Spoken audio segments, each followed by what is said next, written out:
tassa bhagavato arahato samma sambuddhassa. Namo tassa bhagavato arahato samma sambuddhassa.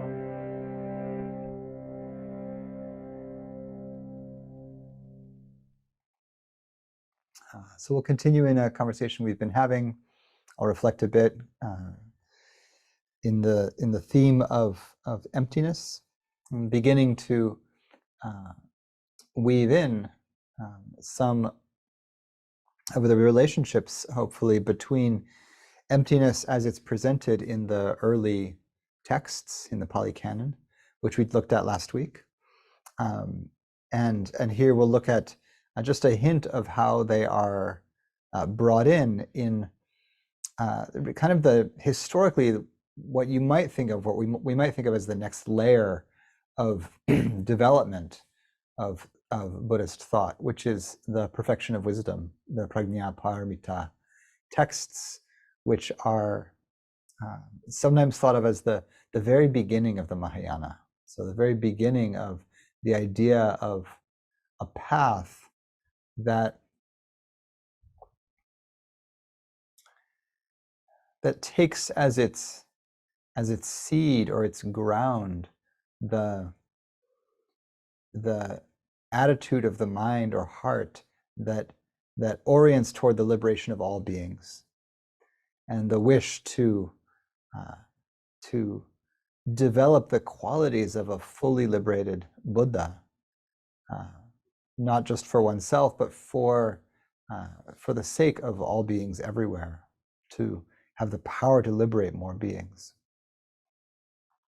Prajñāpāramitā, the word means the perfection of wisdom. Prajñā is wisdom. Paramita means perfection. It can also be translated as the crossing over. So as in going over to the other side of the river of suffering or of samsara.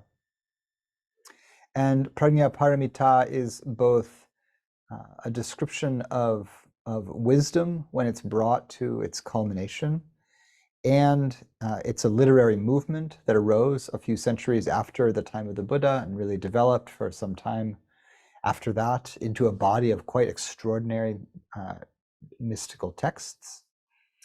And it is the name of a goddess that's sometimes called a bodhisattva of wisdom, and it's sometimes just called the goddess Prajñāpāramitā. And so she is portrayed as a radiant wisdom goddess seated in full meditation, holding a flower upon which is a book. And so this points to the literary aspect of the perfection of wisdom, that really there's an aspect of these gorgeous texts being the focus of one's practice. And possibly the earliest of those texts is a text called the Vajrachedika Sutra, the diamond cutter, or the Diamond Sutra. And so I'm going to talk about the beginning of that text just a little bit, and this kind of radical proposal that the beginning of the text makes. Those of you who were here last week or heard the recording or know the Pali canonical discourse known as the Shorter Discourse on Emptiness that we talked about last week may remember that emptiness, the Pali word is sunyata, emptiness begins as a very simple meditation on what's not here. So the Buddha says this hall that we are in is empty of elephants and horses and goats and chickens, and so the hall has the quality of being empty of those things. So, my office here is empty of other people. It is empty of horses, goats, and chickens. And in the original context, in the text we looked at last week, this is just the beginning of a meditation that orients toward increasing tranquility and simplicity. So the meditator who is meditating in the forest, in the wilderness, reflects that the busyness and chaos and noise of the town is not present here in the forest. So this forest is empty of the busyness of the city. And then through a process of increasing inward turning, the meditator brings their attention to away from the perception of the wilderness, which has some amount of diversity and chaos and noise of its own, into the perception of space, for instance. If I tune my attention to what's called the base of infinite space, so I just notice the spatiality of things.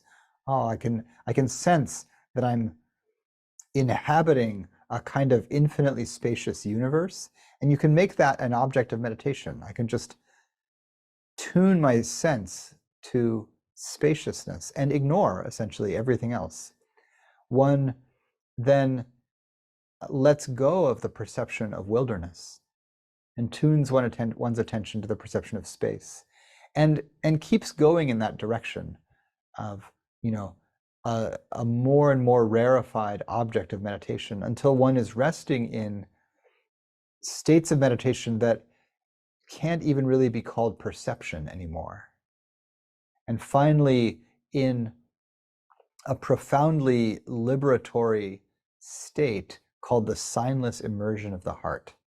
And those of you who know the term sign, maybe from Western semiotics and language studies, maybe from philosophy, you can think of it as, a marker of meaning. So, when I say this is a book, the word book is a sign that points to the object of the book. When I say, I'm Sean, I use he and him, those are signs that point to something that I'm saying that I possess or that identify me. And so those are relatively useful, right? We use them because they are meaningful. But in this meditation, one sets down those signs one by one into states of deeper and deeper stillness, where those signs no longer are meaningful, where those signs no longer define who I am. I can see that my name, my pronouns, my identity, my story, my social role, all of those things are conditioned by culture, by all of the conditions that surround me. And they are, in and of themselves empty. They don't define who I am. They don't stay in an unchanging way, even for a moment. They're constantly changing, None of us are the same person that sat down to meditate this evening, because the person we are now is the person that has assimilated or integrated the experience of meditating and sharing together and hearing the beginning of this talk and feeling the sensations that you're feeling and seeing whatever texts you've seen pop up on your phone and seeing the light change as the day shifts. And the you that was you an hour ago didn't have any of those experiences. And so you are empty of solidity, empty of permanence, empty of a stable sign.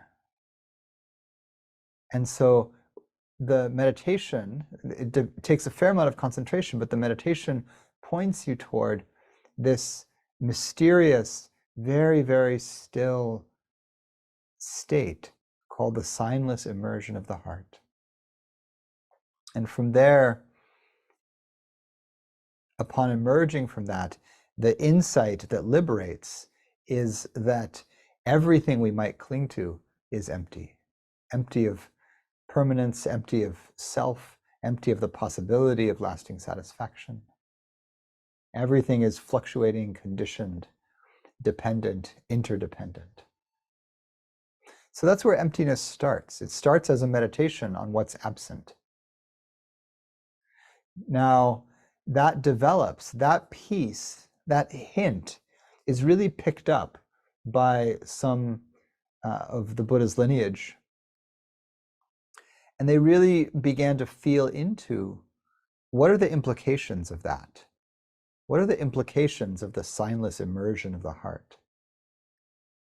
And as that began to be worked out, one of the early philosophers to work this out is the sage Nagarjuna, who established the lineage known as the Middle Way, who really took this proposal from this text, from the Discourse on Emptiness, and began to apply it to everything, to movement, to action, to identity, to causation, to the Dharma itself, and began to recognize that that everything has the characteristic of emptiness. Nothing can be found that is solid and permanent and unchanging. And that includes the Dharma, and that includes the unconditioned. That there is an unconditioned called Nibbana, that which is the going out of the flame of attachment and suffering. But that everything we can say about that, the word itself, the concept, the tradition that points to it, all the practices that lead to it, empty. All of those things are conditioned phenomena arising and passing. And so here's the beginning then of this next layer of the flowering of a body of thought that begins with the seed of this profound meditation on absence, and then unfolds into really a new way or a new lens through which to look at the path of liberation. I'm reading from Red Pine's translation of the Diamond Sutra. In the first section, the Buddha is living near what in the Pali text we would call Sawati, Jeta's Grove, Anathapindika's Park. Because the Diamond Sutra is written in Sanskrit, it's translated here as Shravasti in Anathapindika garden in Jeta's forest. And it talks about the Buddha, in the way that many of the suttas begin, putting on his bowl and robe and walking into Sawati for alms, and then coming back and spreading out his seat and landing and meeting up with the bhikkhus. Because this is a text tradition, I'll just read the beginning of the story. Thus have I heard.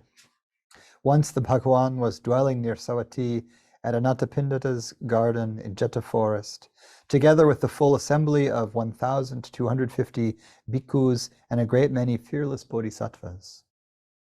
One day before noon, the Bhagavan put on his patched robe, picked up his bowl, and entered the capital of Shravasti for offerings.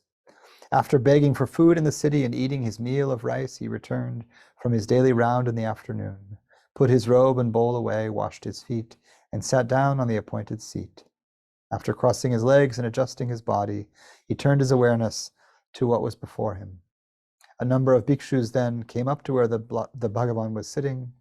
After touching their heads to his feet, they walked around him to the right 3 times and sat down to one side. In some ways, this is a stock opening.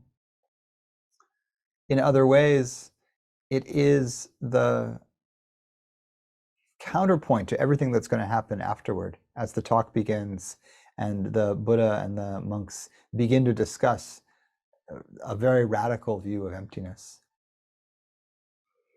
Emptiness is a practice and a meditation. It's an immersion of the heart. It's a way to think about everything that is, but it doesn't undercut or cancel out the very real and relational actions of our life. So this chapter that begins with the Buddha,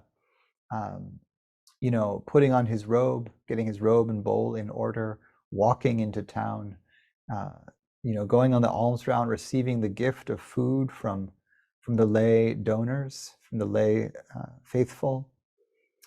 He does this entire, very basic relational ritual that maintains the body, that receives food, that keeps nourishment happening, that keeps him and the monks visible to the lay people, so they stay in relationship. This was central to the early conception of the monastic order, that it was not an order of hermits, that it was really an order of people who had to walk into town every single morning and be visible and be in relationship and be the recipients of generosity. And so the text begins, that's the entire first chapter right there. The Buddha going on alms round and then coming back and sitting down. And so to just always remember as we go into the territory of a very abstract philosophy, that it's always grounded in the ordinary, every day. We are people with bodies. We eat, we walk, we get together. So in the second chapter, a monk named Subhuti, who is kind of the questioner in this text, he asks these questions, the Buddha answers. The monk Subhuti rose from his seat, uncovered one shoulder, and touched his knee to the ground. So it's a gesture of respect. And he says a bunch of honorary stuff to the Buddha, and then he asks the great question. So this is the question that begins the text. Subhuti says, "Blessed One, if a noble son or daughter should set forth on the bodhisattva path, how should they stand, how should they walk, and how should they control their thoughts?" This again is a stock question. It shows up again and again in the Prajñāpāramitā texts. It's the question of practice, really. How do they stand, how do they walk, and how do they work with the mind? Partly we can understand this as the beginning of a new spiritual or religious movement, that all of these monks and nuns present would have been familiar with the old model, what's sometimes called the hearers, the Shravakas, the ones who practice with the Buddha, the ones who develop the Eightfold Path, who develop the foundations of mindfulness, all of the doctrines that we study generally. And there starts to be a sense that the bodhisattva path is a different path than the path to arahantship, the path of stream entry, once return, non-return, and liberation as arahantship. And so the question, if a noble son or daughter, so anyone, layperson or monastic of any gender, if they want to develop not just the path to arahantship, but the path to bodhisattvahood, to walk the bodhisattva path, how should they practice? How should they stand? How should they walk? So I might abstract that to say, how should they be in stillness? How should they be in movement? And how should they work with the mind? And the Buddha says, good question, Subhuti. Well said, Subhuti, well said. So it is, Subhuti.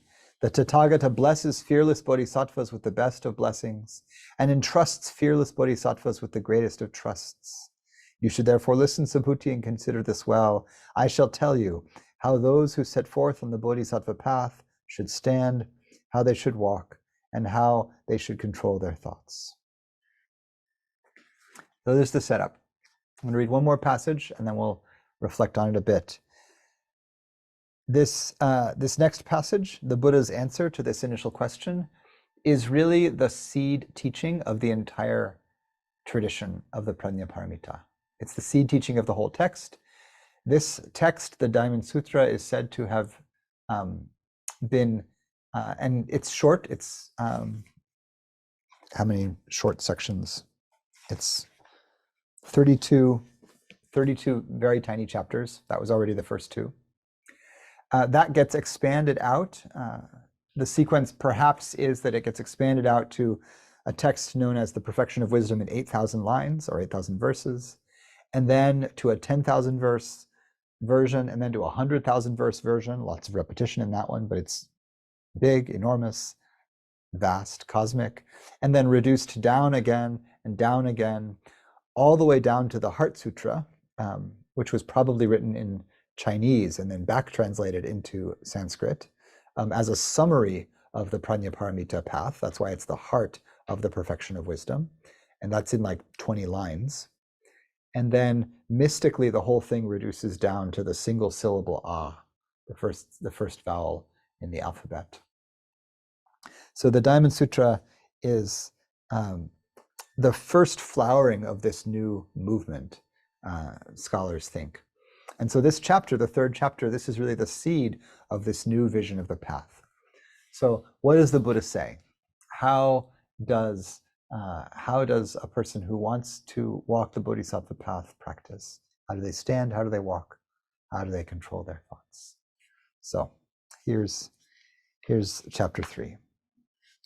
The Buddha said to him, Subhuti, those who would now set forth on the bodhisattva path should thus give birth to this thought. So the first thing to do is to give birth. Is to give birth to a thought. That's particular language. He could have just said they should think. But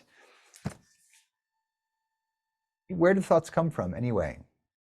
Most of our thoughts are repeated from things that I've thought before and things that other people have thought before. How do you have a new thought? How do you have a thought that you've never thought before? Where does that come from? How do you think something new?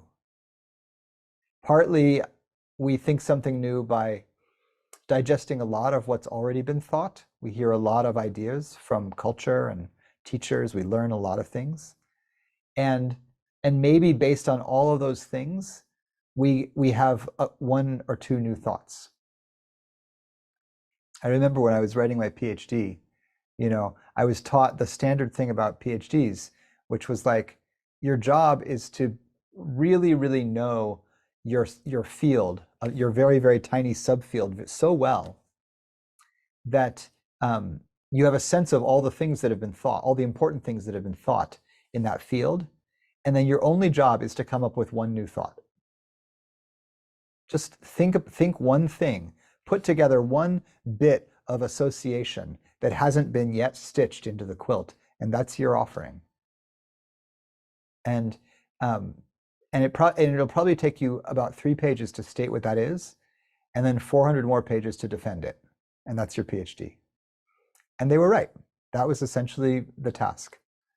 And it was really interesting to be in the space of wondering, really trying to feel for the difference between a thought that I've really just learned from others and a thought that is actually kind of new to me. Maybe a thought that's new to me we could call insight. Maybe that's a good way to use that word. I think, so in this text here, the Buddha says that you should give birth to a thought. So I think this points somehow to this being a new thing. And maybe this relates to the historical turning away from the early system into this new beginning of what will be called the Mahayana. You should give birth to a new way of thinking about practice. So what is the thought that one should give birth to? Here it is. However many beings there are, in whatever realms of being might exist, whether they are born from an egg or born from a womb, born from the water or born from the air, whether they have form or no form, whether they have perception or no perception, or neither perception nor non-perception, in whatever conceivable realm of being one might conceive of beings. So that's basically everybody. The first list is the 4 kinds of ways that beings can be born. So that's born from an egg, born from a womb, born from the water, or born from the air. In the early South Asian conception, those were the 4 ways living beings took birth. But then there's the heaven realms. So whether they have form or no form perception, or none or neither, or whatever conceivable realm of being, this points to some of the very rarefied heaven realms that are like those deep meditative states of neither perception nor non-perception. You can get born there and spend an entire godly lifetime in that extremely rarefied state. But you still get born there and die from there. So you should give birth to the thought that however many beings there are, in whatever realms beings exist, in the realm of complete nirvana, I shall liberate them all. So the thought to give birth to is a version of what will come to be known as the bodhisattva vow. In Zen, it's stated really simply: beings are numberless, I vow to save them all. And of course, it's a paradox. You can't do it. The text knows this. So in whatever realm of beings, however many beings arise in whatever realms, in the realm of complete nirvana, I shall liberate them all. That's mysterious, right? How do I liberate all beings? How do I do it in the realm of nirvana? There's a relationship here to nirvana, which is liberation itself, or the unconditioned, and the ability to liberate beings. And so the text fleshes out what that mysterious statement could mean. In the realm of complete nirvana, I shall liberate them all. And though I thus liberate countless beings, not a single being is liberated. And why not? Subhuti, a bodhisattva who creates the perception of a being, cannot be called a bodhisattva. And why not? Subhuti, no one can be called a bodhisattva who creates the perception of a self, or who creates the perception of a being, a life, or a soul. So that last bit, the and why nots, that anticipates your objections, but the whole teaching is contained in this. In the realm of complete nirvana, I shall liberate them all. And though I thus liberate countless beings, not a single being is liberated. Though I thus liberate countless beings, not a single being is liberated. Every word of that matters, right? But what it's really pointing to here, in a certain way, if we go back to the meditation on emptiness, emptiness in its original form recognizes that you can become aware of absence, and becoming aware of the absence of something allows you to settle deeper into peace, into tranquility. You're not pushing something away from your experience. You're actually recognizing what's already not there. So there are already not horses in this barn. So I don't need to be troubled or worked up about the idea that there are horses in the barn, because there simply aren't. And so the bodhisattva who creates the perception of a being, a life, or a soul is not a bodhisattva. Soul is atta or atman, and it's the thing that's absent. When we say there's an insight into anatta, the selflessness or not self. Self here is the horses in the barn. There's no horses in this barn. There's not a self here in this bodily form or in this narrative.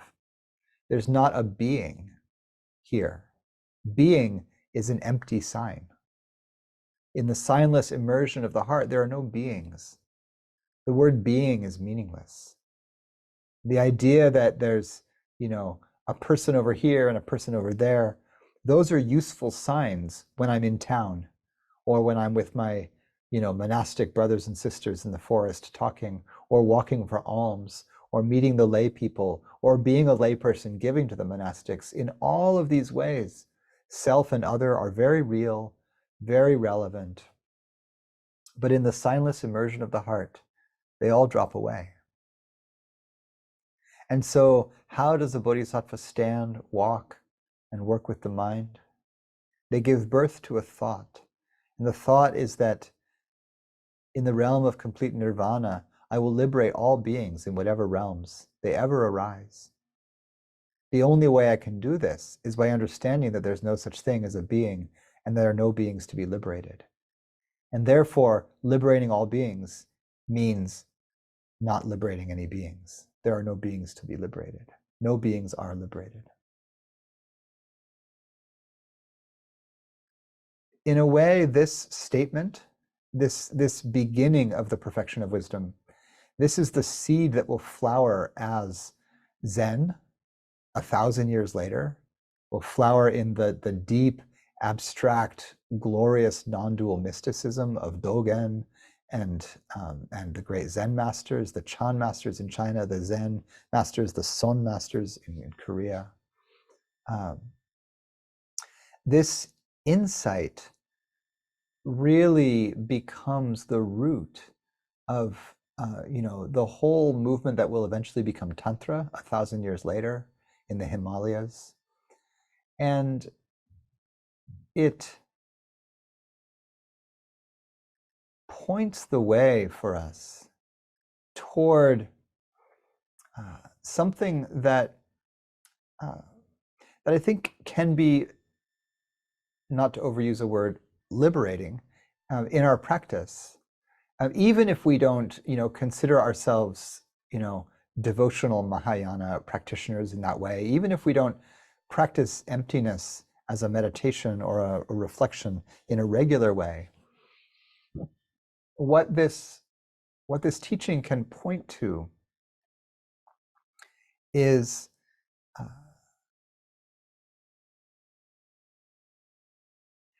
that all of the practices we undertake, the purifications of the heart, we're working on concentration in the mind, I'm working on focus, I'm working on loving kindness, I'm trying to heal from trauma and meet the world with compassionate action and figure out how to be engaged in a way that's helpful, and I'm doing all of the work of the world that is relational and personal, and the work of being on the path, which is internal and mystical and discipline and ascetic sometimes. All of that, when we remember this teaching, if we remember to give birth to this thought from time to time, it reminds us that everything we do is held within a vast space of wisdom that omits nothing. Sometimes Prajñāpāramitā is called, and emptiness is translated even as the pregnant void. There's a way that emptiness points us toward a kind of ground, and you'll hear the term like a groundless ground at a certain point. It's not actually a ground. Say, oh, everything's empty. Now I can rely on that. That's the cosmic ground. It's like, no. Emptiness is a sign. Emptiness is a signpost. It's empty. It's just a meditation. It's empty. But it can remind us to soften our fixation even on the goodness and the wholesome aspects of the path. It's so challenging trying to it's such an interesting task to speak on this particular teaching, because everything you say on it, it's like you're writing on water. which is a Zen metaphor for exactly this. Whatever you say dissolves instantly as soon as you've said it. Everything I'm saying, it's empty as soon as I've said it. And the heart so wants to pin something down. And I want to pin down that I've gone for refuge. I want to pin down that I'm keeping the precepts. I want to pin down that I'm cultivating the paramis of generosity and sila and patience. And I want to feel like a good practitioner by sitting every morning, or by coming to meet with the sangha, or by studying the texts, or by giving to the monastics, and we're challenged to hold at the same time that all of those things are good and worth doing, and don't stop doing them. And they're empty. They're not nibbana. Those are the actions of the path, they're the disciplines of the path. And so we hold that chapter 1, the Buddha puts on his patched robe, walks into town, meets the lay people, receives alms, eats the food, cleans up, does the dishes. That's chapter 1. And then in chapter 3, it's the bodhisattva gives birth to a thought that I will liberate all beings in the realm, in the complete realm of nibbana, perfect nibbana. But though I liberate all beings, not a single being is liberated. And you just hold those two things at the same time. Put on your clothes, eat your food, wash the dishes, be with the people in a wholesome way. And then remember that you're here to liberate all beings. The only way to do that is to realize that there are no beings to be liberated. And so you give birth to that thought again and again. And then you the next morning comes and you go and you walk in the town once again, barefoot. You eat your food and you wash the dishes. So I'll stop there for now.